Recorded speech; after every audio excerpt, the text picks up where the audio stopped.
Welcome back to Grizz Vision here on OUGrizzlies.com. My name is Neal Ruhl. We're here with Pete Hovland. And Coach, it's that time of year again. It all comes down to this. All the 5 a.m. wake-up calls and all the early morning weight sessions and everything comes down to this, the Horizon League Championships. Your first ever in the Horizon League.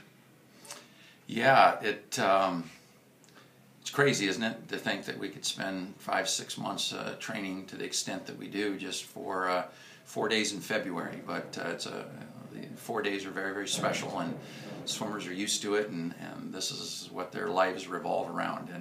And we've got a couple of days here and to put the finishing touches on things, but everybody's excited. Everybody's looking forward to the next 4 days, and new opportunity for us, swimming in a new conference, new facility, and so yeah, a lot of excitement and a lot of surprises, and we'll see how it all plays out here in the next couple of days. Now, what do you do as a coaching staff? And I know that you have a lot of seasoned swimmers on both the men's and women's side that have been around the block once or twice, we'll say it like that. What do you do to guard against that when all this work and everything that you've done in preparation for this moment, and that's what it is really in swimming. I mean, it's not even a moment in swimming, but it all comes down to this. What do you do as a coaching staff to maybe guard against, I don't want to say the nerves, but the nerves?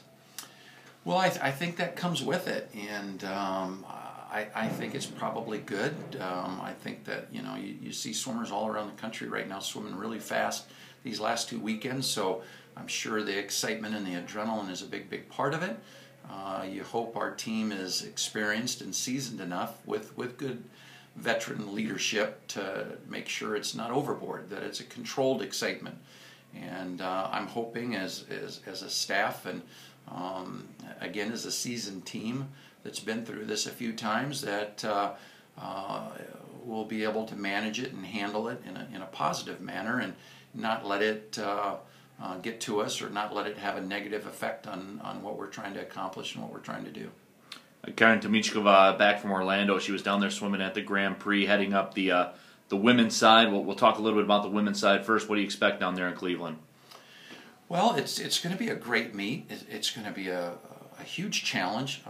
It's going to be a little bit different than it has been before, because there's 3 or 4 teams that I think are going to go toe-to-toe over those 4 days, and I don't know that there's a clear favorite, but we have a shot, I believe, and we're going to have to swim very, very well, and we're going to have to compete hard for 4 straight days, and we'll see where it all comes out. But yeah, you have to have.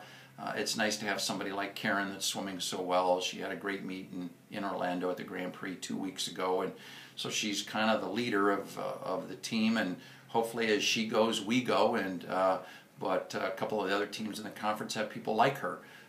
So it'll be interesting to see how it all shakes out. On the men's side, you guys will be saying goodbye in terms of competition, or conference championship competition, to a couple of really special swimmers that you've had. But on the men's side, you guys have had a strong season, and that points to what I'm sure you would expect would be a solid effort down there at the Horizon League Championships. Yeah, for sure, Neal. And again, when we get into a situation like this, especially something uncharted territory, something new, we need to lean on those kind of guys that you were kind of alluding to, Armour and Grant and Zach and some of our seniors, and been there, done it kind of thing. So hopefully they've got a steady calm about them, and they'll be the ones that we'll be able to count on right from the beginning, and they'll be the ones that will step up and rise to the occasion, and hopefully the rest of them follow suit. But the men are talented, and they're deep, and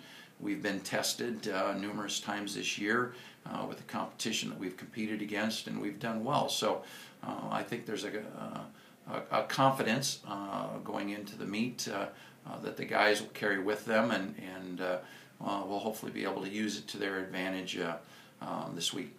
Coach, you've been around this sport a long time, and you've had a lot of success. You've hoisted a lot of trophies in your day. What's a night before like for you as a coaching staff? What's it like for you guys? Do you get a lot of sleep? Do you rest easy? What are you guys like?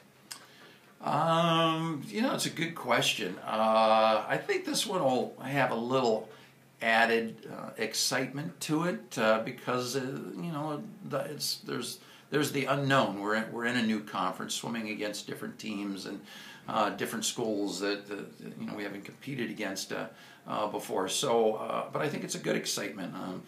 So personally, I'll go into it with anticipation and excitement that we're doing something new. It's been a new challenge all year. We've talked about that, and I just hope that the team seizes the moment and performs the way we think that they're capable of. No, I'll get sleep. This is a fun time of year that there's not a lot more that we as coaches can do for them. It's the old adage, the hay's in the barn, so to speak, for the athletes. They've done the work. Now it's just a matter of getting that rest in these last couple of days and finding that inner calm that hopefully that they can find and allow, so they can allow themselves just to kind of compete and not have to worry about what they've been trained to do. So we're definitely confident. We're definitely, I think, been there, done that. So we're comfortable in the surroundings and in the moment. So hopefully it all comes to fruition, and hopefully everybody swims real well. But I'll be fine, and I'm really looking forward to it. All right, Coach. Certainly do appreciate the time. Good luck at the championships. Thanks.